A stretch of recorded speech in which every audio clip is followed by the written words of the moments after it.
오늘 우리에게 주시는 하나님의 말씀은 마가복음서 9장에서 10장까지의 말씀입니다. 9장. 또 예수께서 그들에게 말씀하셨다. 내가 진정으로 너희에게 말한다. 여기에 서 있는 사람들 가운데는 죽기 전에 하나님의 나라가 권능을 떨치며 와 있는 것을 볼 사람들도 있다. 그리고 엿새 뒤에 예수께서 베드로와 야고보와 요한만을 데리고 따로 높은 산으로 가셨다. 그런데 그들이 보는 앞에서 그의 모습이 변하였다. 그 옷은 세상의 어떤 빨래꾼이라도 그렇게 희게 할 수 없을 만큼 새하얗게 빛났다. 그리고 엘리야가 모세와 함께 그들에게 나타나더니 예수와 말을 주고받았다. 그래서 베드로가 예수께 말하였다. 랍비님, 우리가 여기에 있는 것이 좋겠습니다. 우리가 초막 셋을 지어서 하나에는 랍비님을, 하나에는 모세를, 하나에는 엘리야를 모시겠습니다. 베드로는 무슨 말을 해야 좋을지 몰라서 이런 말을 했던 것이다. 제자들이 겁에 질렸기 때문이다. 그런데 구름이 일어나서 그들을 뒤덮었다. 그리고 구름 속에서 소리가 났다. 이는 내 사랑하는 아들이다. 너희는 그의 말을 들어라. 그들이 문득 둘러보았으나 아무도 없고 예수만 그들과 함께 계셨다. 그들이 산에서 내려올 때에 예수께서는 그들에게 명하시어 인자가 죽은 사람들 가운데서 살아날 때까지는 본 것을 아무에게도 이야기하지 말라고 하셨다. 그들은 이 말씀을 간직하고 죽은 사람들 가운데서 살아난다는 것이 무슨 뜻인가를 서로 물었다. 그들이 예수께 묻기를 어찌하여 율법학자들은 엘리야가 먼저 와야 한다고 합니까? 하니 예수께서 그들에게 말씀하셨다. 확실히 엘리야가 먼저 와서 모든 것을 회복한다. 그런데 인자가 많은 고난을 받고 멸시를 당할 것이라고 기록한 것은 어찌 된 일이냐? 내가 너희에게 말한다. 엘리야는 이미 왔다. 그런데 그를 두고 기록한 대로 사람들은 그를 함부로 대하였다. 그들이 다른 제자들에게 와서 보니 큰 무리가 그 제자들을 둘러싸고 있고 율법학자들이 그들과 논쟁을 하고 있었다. 온 무리가 곧 예수를 보고서는 몹시 놀라 달려와서 인사하였다. 예수께서 그들에게 물으셨다. 너희는 그들과 무슨 논쟁을 하고 있느냐? 무리 가운데 한 사람이 예수께 대답하였다.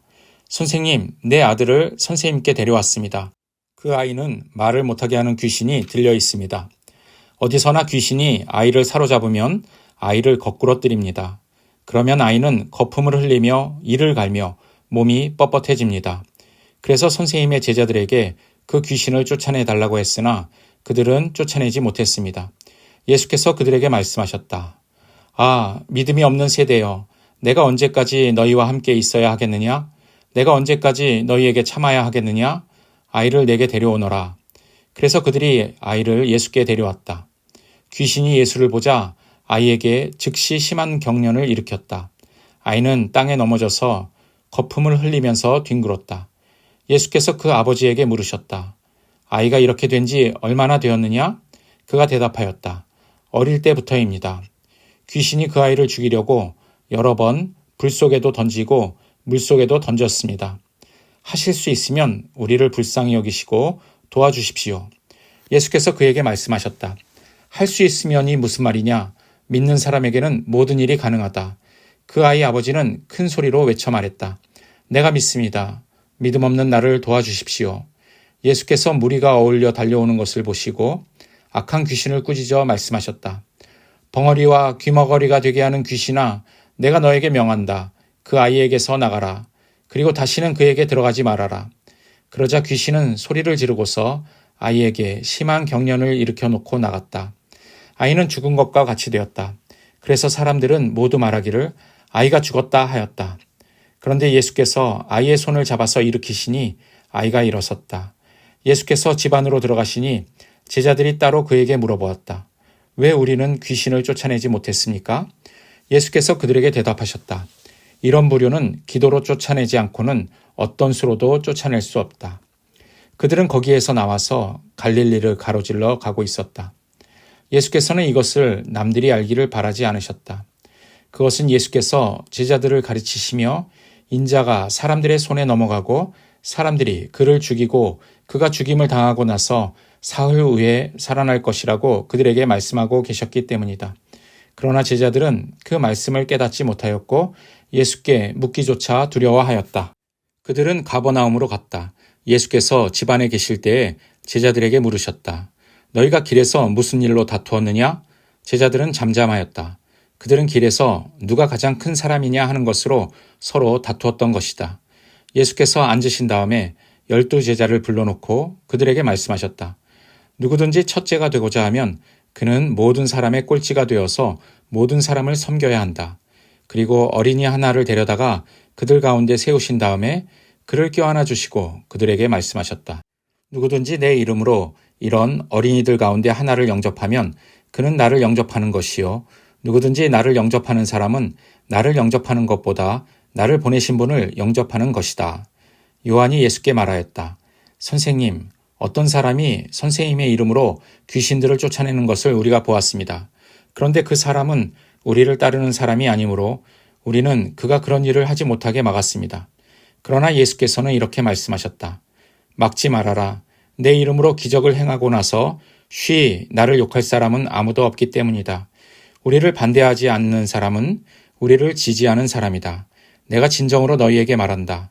너희가 그리스도의 사람이라고 해서 너희에게 물 한 잔이라도 주는 사람은 절대로 자기가 받을 상을 잃지 않을 것이다. 또 나를 믿는 이 작은 사람들 가운데서 하나라도 죄짓게 하는 사람은 차라리 그 목에 큰 맷돌을 달고 바다에 빠지는 편이 낫다. 내 손이 너를 죄짓게 하거든 그것을 찍어버려라. 내가 두 손을 가지고 지옥에 곧 그 꺼지지 않는 불 속에 들어가는 것보다 차라리 한 손을 잃은 채로 생명에 들어가는 것이 낫다. 내 발이 너를 죄짓게 하거든 그것을 찍어버려라. 내가 두 발을 가지고 지옥에 들어가는 것보다 차라리 한 발을 잃었으나 생명에 들어가는 것이 낫다. 또 내 눈이 너를 죄짓게 하거든 그것을 빼어버려라. 내가 두 눈을 가지고 지옥에 들어가는 것보다 차라리 한 눈으로 하나님 나라에 들어가는 것이 낫다. 지옥에서는 그들을 파먹는 구더기들도 죽지 않고 불도 꺼지지 않는다. 모든 사람이 다 소금에 절이듯 불에 절여질 것이다. 소금은 좋은 것이다. 그러나 소금이 짠맛을 잃으면 너희는 무엇으로 그것을 짜게 하겠느냐? 너희는 너희 가운데 소금을 쳐두어서 서로 화목하게 지내어라. 10장. 예수께서 거기에서 떠나 유대 지방으로 가셨다가 요단강 건너편으로 가셨다. 무리가 다시 예수께로 모여드니 그는 늘 하시는 대로 다시 그들을 가르치셨다. 바리새파 사람들이 다가와서 예수를 시험하여 물었다. 남편이 아내를 버려도 됩니까? 예수께서 그들에게 대답하셨다. 모세가 너희에게 어떻게 하라고 명령하였느냐? 그들이 말하였다. 이혼 증서를 써주고 아내를 버리는 것을 모세는 허락하였습니다. 그러나 예수께서는 그들에게 말씀하셨다. 모세는 너희의 완악한 마음 때문에 이 계명을 써서 너희에게 준 것이다. 그러나 하나님께서는 창조 때로부터 사람을 남자와 여자로 만드셨다. 그러므로 남자는 부모를 떠나서 자기 아내와 합하여 둘이 한 몸이 된다. 따라서 그들은 이제 둘이 아니라 한 몸이다. 그러므로 하나님이 짝지어 주신 것을 사람이 갈라놓아서는 안 된다. 집에 들어갔을 때 제자들이 이 말씀을 두고 물었다. 예수께서 그들에게 말씀하셨다. 누구든지 아내를 버리고 다른 여자에게 장가드는 남자는 아내에게 간음을 범하는 것이요. 또 아내가 남편을 버리고 다른 남자와 결혼하면 그 여자는 간음하는 것이다. 사람들이 어린이들을 예수께 데리고 와서 쓰다듬어 주시기를 바랐다. 그런데 제자들이 그들을 꾸짖었다. 그러나 예수께서는 이것을 보시고 노하셔서 제자들에게 말씀하셨다. 어린이들이 내게 오는 것을 허락하고 막지 말아라. 하나님 나라는 이런 사람들의 것이다. 내가 진정으로 너희에게 말한다. 누구든지 어린이와 같이 하나님 나라를 받아들이지 않는 사람은 거기에 들어가지 못할 것이다. 그리고 예수께서는 어린이들을 껴안으시고 그들에게 손을 얹어서 축복하여 주셨다. 예수께서 길을 떠나시는데 한 사람이 달려와서 그 앞에 무릎을 꿇고 그에게 물었다.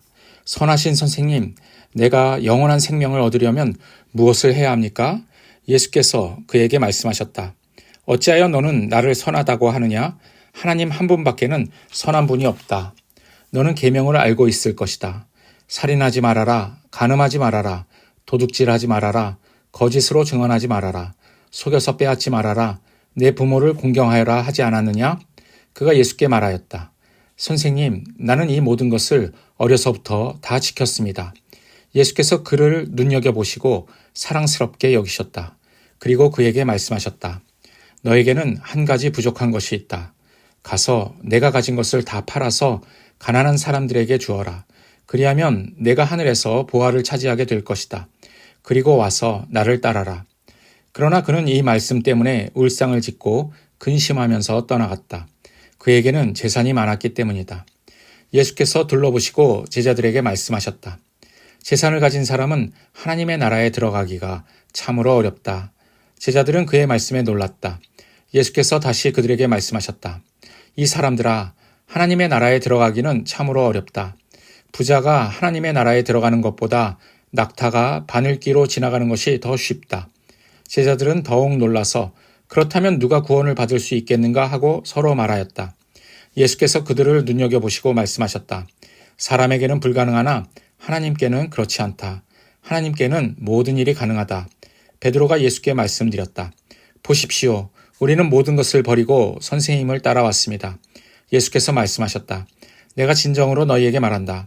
나를 위하여 또 복음을 위하여 집이나 형제나 자매나 어머니나 아버지나 자녀나 논밭을 버린 사람은 지금 이 세상에서는 박해도 받겠지만 집과 형제와 자매와 어머니와 자녀와 논밭을 100배나 받을 것이고 오는 세상에서는 영원한 생명을 받을 것이다. 그러나 첫째가 꼴찌가 되고 꼴찌가 첫째가 되는 사람이 많을 것이다. 그들은 예루살렘으로 올라가고 있었다. 예수께서 앞장서서 가시는데 제자들은 놀랐으며 뒤따라가는 사람들은 두려워하였다. 예수께서 다시 12제자를 곁에 불러놓으시고 앞으로 자기에게 닥칠 일들을 그들에게 알려주시기 시작하셨다. 보아라, 우리는 예루살렘으로 올라가고 있다. 인자가 대제사장들과 율법학자들에게 넘어갈 것이다. 그들은 인자에게 사형을 선고하고 이방 사람들에게 넘겨줄 것이다. 그리고 이방 사람들은 인자를 조롱하고 침뱉고 채찍질하고 죽일 것이다. 그러나 그는 사흘 후에 살아날 것이다. 세베대의 아들들인 야고보와 요한이 예수께 다가와서 말하였다. 선생님, 우리가 요구하는 것은 무엇이든지 해 주시기를 바랍니다. 예수께서 그들에게 말씀하셨다. 너희는 내가 너희에게 무엇을 해주기를 바라느냐? 그들이 그에게 대답하였다. 선생님께서 영광을 받으실 때에 하나는 선생님의 오른쪽에 하나는 선생님의 왼쪽에 앉게 하여 주십시오. 예수께서 그들에게 말씀하셨다. 너희는 너희가 구하는 것이 무엇인지를 모르고 있다. 내가 마시는 잔을 너희가 마실 수 있고 내가 받는 세례를 너희가 받을 수 있느냐? 그들이 그에게 말하였다. 할 수 있습니다. 예수께서 그들에게 말씀하셨다. 내가 마시는 잔을 너희가 마시고 내가 받는 세례를 너희가 받을 것이다. 그러나 내 오른쪽과 내 왼쪽에 앉는 그 일은 내가 허락할 수 있는 일이 아니다. 정해놓으신 사람들에게 돌아갈 것이다. 그런데 10제자가 이것을 듣고 야고보와 요한에게 분개하였다. 그래서 예수께서는 그들을 곁에 불러놓고 그들에게 말씀하셨다. 너희가 아는 대로 이방 사람들을 다스린다고 자처하는 사람들은 백성들을 마구 내리누르고 고관들은 백성들에게 세도를 부린다. 그러나 너희끼리는 그렇게 해서는 안 된다. 너희 가운데서 누구든지 위대하게 되고자 하는 사람은 너희를 섬기는 사람이 되어야 하고 너희 가운데서 누구든지 으뜸이 되고자 하는 사람은 모든 사람의 종이 되어야 한다. 인자는 섬김을 받으러 온 것이 아니라 섬기러 왔으며 많은 사람을 구원하기 위하여 치를 몸값으로 자기 목숨을 내주러 왔다. 그들은 여리고에 갔다. 예수께서 제자들과 큰 무리와 함께 여리고를 떠나실 때에 디메오의 아들 바디메오라는 눈먼 거지가 길가에 앉아 있다가 나사렛 사람 예수가 지나가신다는 말을 듣고 다윗의 자손 예수님, 나를 불쌍히 여겨 주십시오 하고 외치며 말하기 시작하였다. 그래서 많은 사람이 조용히 하라고 그를 꾸짖었으나 그는 더욱더 큰 소리로 외쳤다. 다윗의 자손님, 나를 불쌍히 여겨 주십시오. 예수께서 걸음을 멈추시고 그를 불러오라고 말씀하셨다. 그리하여 그들은 그 눈먼 사람을 불러서 그에게 말하였다. 용기를 내어 일어나시오. 예수께서 당신을 부르시오. 그는 자기의 겉옷을 벗어던지고 벌떡 일어나서 예수께로 왔다. 예수께서 그에게 말씀하셨다. 내가 너에게 무엇을 하여 주기를 바라느냐? 그 눈먼 사람이 예수께 말하였다. 선생님, 내가 다시 볼 수 있게 하여 주십시오. 예수께서 그에게 말씀하셨다. 가거라, 내 믿음이 너를 구원하였다. 그러자 그 눈먼 사람은 곧 다시 보게 되었다. 그리고 그는 예수가 가시는 길을 따라 나섰다. 오늘도 평안한 하루 되시기를 바랍니다.